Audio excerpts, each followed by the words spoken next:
Hi, this is Ben Schwarcz, and I'm going to talk a little bit now about trauma and how EFT or meridian tapping can help to clear emotional trauma. Trauma is the basis for most of the problems we encounter in life. Emotional trauma.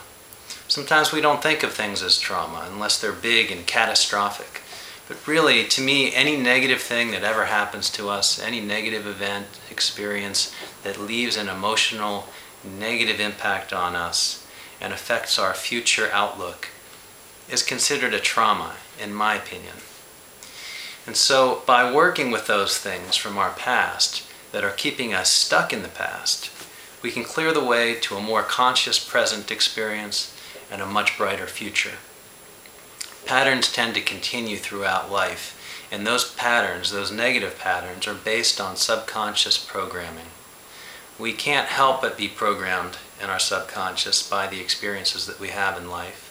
But when we have significantly negative things happen in the past, then we have very negative beliefs. Sometimes we're not even aware of them, but we all have beliefs in our subconscious.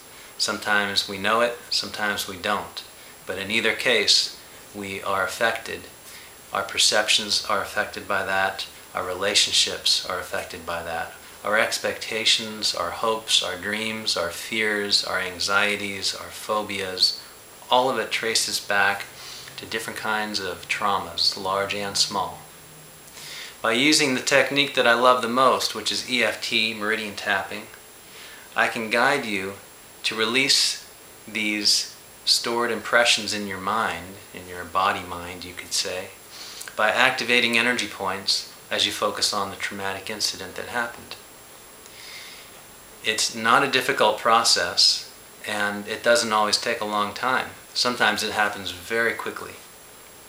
It's like a rapid processing or a rapid desensitizing, so that the thought, the memory of what normally arouses fear or negative emotion is disconnected.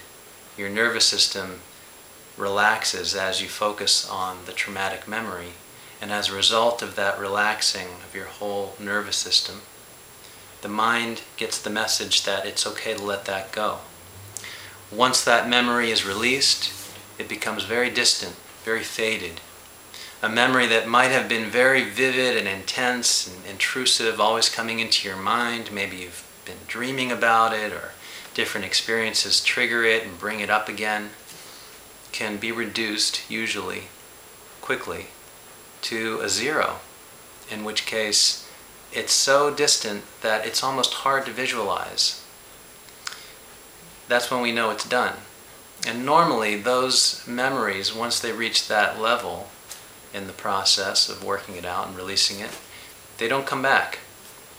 So I find it to be the most useful, the most wonderful technique to use for trauma. I think trauma is the thing that tapping works the best on. Of all the different issues I've used it on, and there are many. It's wonderful for many things.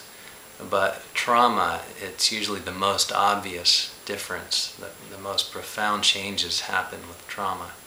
It doesn't matter how intense, how big, how catastrophic a traumatic event is or was. Tapping has the potential to release it just the same, large or small. Please stay tuned for more videos as I get into some of the details of actually how to tap specifically to release trauma safely and effectively. I look forward to talking with you further about trauma and tapping. Thanks for watching.